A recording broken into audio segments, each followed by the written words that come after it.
こんにちは。Xbox 専門 VTuber のたくみしーなです。今回は12月に新たにゲームパスに追加されるタイトルすべてと12月15日をもって外れるタイトルをご紹介します。ぜひ最後まで見てね。ルーチン12月5日発売日初日からゲームパスに対応します。廃墟となった月面基地を舞台にした一人称視点のサバイバルホラーゲームです。本作では未知の脅威から逃げたり隠れたりしながら放棄されたショッピングモールや老朽化した居住区を探索し、そこで何が起こったのかを調査していくこととなります。装備としてはカメラ機能のついた調査機器でありながら武器としても利用できる銃型のデバイスが存在。事前情報を見る限りでは人型ロボットから逃げる、隠れるといった要素が中心の作品になるのかなという印象ですね。当初発表されたのは2012年。なので発表から13年越しでいよいよ発売される形となります。どういった作品になるのか触れるのが楽しみです。ドームキーパー12月9日発売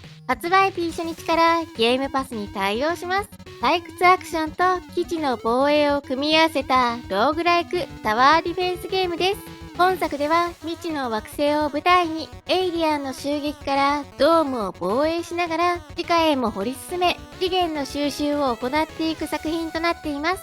集めた資源は自身や基地のアップグレードに利用することが可能。敵は刻一刻と攻めてくるので地下での収集作業とドームの防衛とをバランスよく進めながら攻略していくって感じの流れになっているとのことです。ゲームアバウトディギングホール12月9日発売日初日からゲームパスに対応します。穴を掘って掘りまくる一人プレイ専用の穴掘りシミュレーションゲームです。本作の舞台は自宅の庭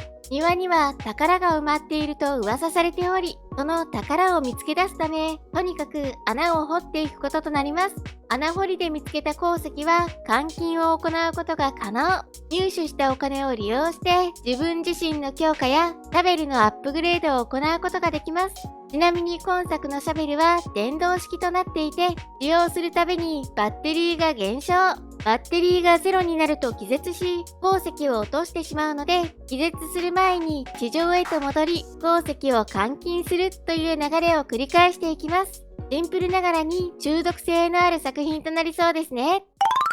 デスハウル12月9日発売日初日から PC ゲームパスに対応します。少数民族の女狩人として亡くなった息子の魂を求め悲しみに満ちた世界を旅していくデッキ構築型のアドベンチャーゲームです。戦闘パートは単性のグリッドベースで作られており、作り上げたデッキを使って戦略的なバトルを楽しむことができるとのことです。モータルコンバット1 12月10日から海外のみでゲームパスに対応します。激しいゴア表現が魅力の長い歴史を持つ格闘ゲームシリーズですね。タイトルとしては2023年にリリースされた作品で過激な表現が含まれるため日本では未発売、海外でのみ配信されています。プレイしていると格ゲーと残虐表現って相性いいんだなぁと感じられる作品ですね。複数のチャプターに分かれた壮大なストーリーモードも収録されているため、対人だけでなく一人でも楽しめる格ゲーとなっています。ちなみに Xbox では地域設定を北米などの海外に変更すればアカウントを変更することなく海外で配信されているゲームパスタイトルを遊ぶことが可能です。地域の変更は公式に規約上は問題ないと明言されていますが、推奨はされていませんので、変更して遊ばれる方は自己責任でお願いいたします。ちなみに今作が追加されるため、前作であるモータルコンバット11は12月15日をもってゲームパスから外れることとなります。前作の方も日本では未配信です。ブラッツリズム&スタイル12月11日からゲームパスに対応します。アメリカの子供向けキャラクターブラッツを題材にしたリズムゲームです。一人でのプレイはもちろん、ローカルで最大4人のプレイにも対応。本作では400種類以上のコスチュームが用意されていて、世界中を探索してファッションを楽しむこともできます。そして12月4日にはインディ・ジョーンズ大いなる円環33イモータルズモンスタートレイン2、スプレーペイントシミュレーターの4タイトルが新たにゲームパスプレミアムに対応。さらに、ワールドウォー Z、アフターマス、メディーバルダイナスティ、ステラリスの3タイトルが新たにゲームパスエッセンシャルに対応します。インディ・ジョーンズは発売からちょうど1年でプレミアムへ対応する形となりますね。ここからは12月15日をもってゲームパスから外れるタイトルをご紹介します。スティルウェイクス・ザ・ディープ、追加から1年半で終了となります。北海に浮かぶ石油掘削施設を舞台にした一人称視点のサバイバルホラーアクションゲーム。凍てつく寒さの中で何らかの奇怪な災害が発生し、施設は大破。通信回線は全滅してしまい、脱出方法も皆無という状況下で未知の恐怖から逃げ延びるというゲームとなっています。戦闘の要素は存在せず、逃げたり隠れたりなどの手段を用いて生存していく感じの作りです。今作、とにかく日本語訳が九州弁になっているため、翻訳にものすごいインパクトがあるんですよね。そんな翻訳も相まって、なかなか他では味わえないゲームプレイを楽しめた作品です。クリアまでのボリュームはコンパクトなので、気になる方は触ってみてはいかがでしょうか。パウパトロールワールド、追加から1年9ヶ月で終了となります。パウパトの世界をオープンワールドとして楽しめる 3D アクションゲームです。アニメ感覚で楽しく遊ぶことができる今作の任務は全てストーリー仕立てになっていて、差し込みのアニメ映像も収録。最大2人のローカルプレイでも遊ぶことが可能で、小さなお子様でもご家族で楽しめる作品となっています。日本語音声にも対応していますよ。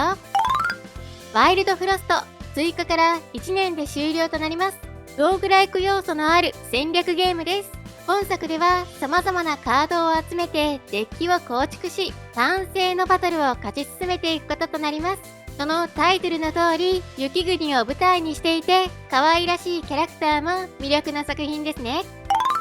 カタクリズモ、追加から3ヶ月で終了となります。本作は PC 版のみ存在。ゲームとしてはタワーディフェンスの要素とリアルタイムストラテジーを組み合わせた作品となっていて、要塞を設計し、築き上げ、押し寄せる恐怖の群れから防衛することとなります。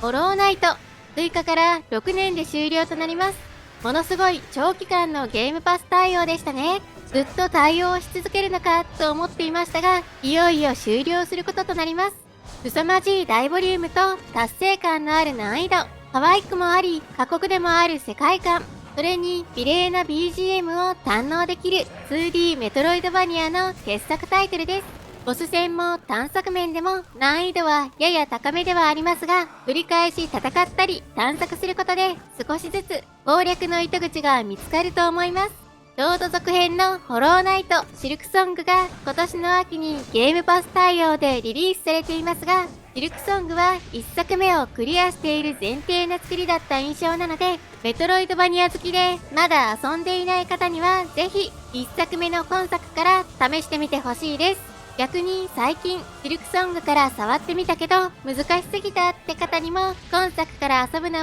おすすめしますよ。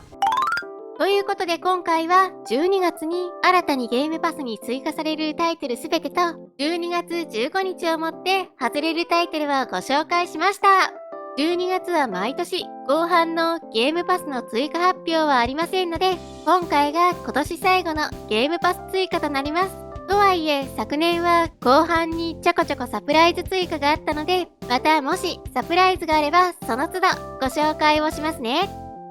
私のチャンネルでは今後も Xbox の最新情報や製品紹介、レビューを行っていきます。よかったらチャンネル登録と高評価していただけるとすごく嬉しいです。X の方でも情報発信しているのでフォローしてね。それではまた次回の動画でお会いしましょう。またねー。